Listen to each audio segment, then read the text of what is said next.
Global X interviews social entrepreneurs who tackle some of the world's biggest problems. They are pioneers of innovation that benefit humanity. I'm Vincent Perlas. I work for the Lifebank Foundation. Actually, I'm a board member of the foundation and also the head of microfinance as senior vice president. And concurrently, I am also the chairman of the board and the president of Lifebank. It's a rural bank, and both the rural bank and the foundation is located in the Visayas group of islands of the Philippines. So we work mostly in rural areas, and although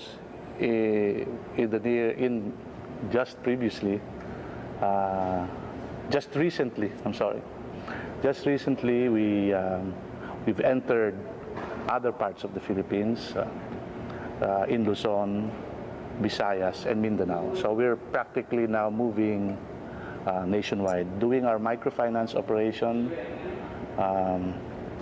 lending access to credit, dealing with marginalized women, and mostly giving them the opportunity to start their own employment, being self-employed, become a productive member of society. There was this particular woman I remember very well because she had a physical disability.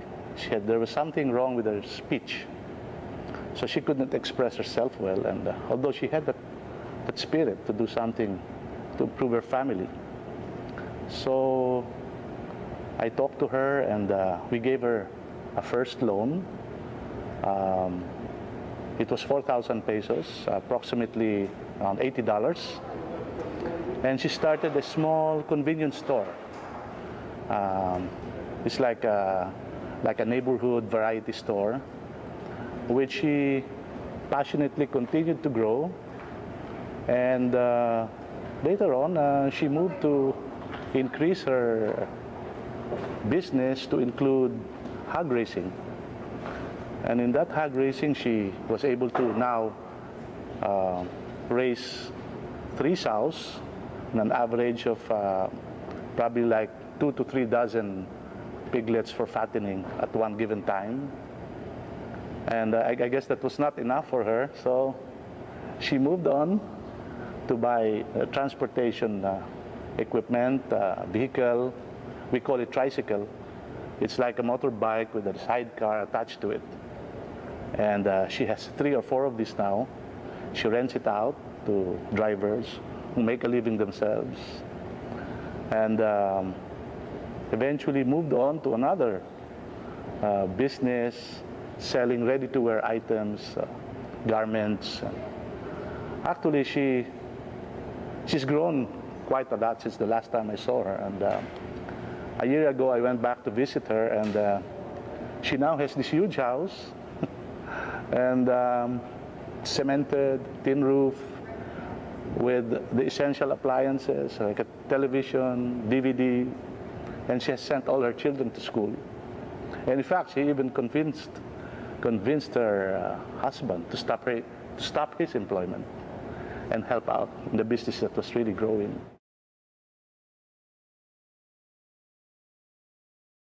The first was actually, I would think that we had a very unified board and having the will to move forward. We had a lot of challenges before, and many times we wanted to stop this kind of work. It's harder than the usual work that you do. But we moved on, and we decided, when you're in hell, you go on. So we had that will, we had that spirit to move forward. And eventually I got to be fortunate to be introduced to an institution that was actually taken by the UNDP, the United Nations Development Program in the Philippines, as their international technical service provider. and this was Asia, Bangladesh. They have now reached out to more than 7 million people, and they taught us this approach. We modified for our own context, and we started with only 200 member clients from an old experimental model of microfinancing. And in the last 6 years, with the methodology, the proper approach, simplified, cost-effective, standardized model, early sustainability, and viability, we were able to move forward. And another good decision that we did was partnering with Unitus, because it opened a lot of doors for us.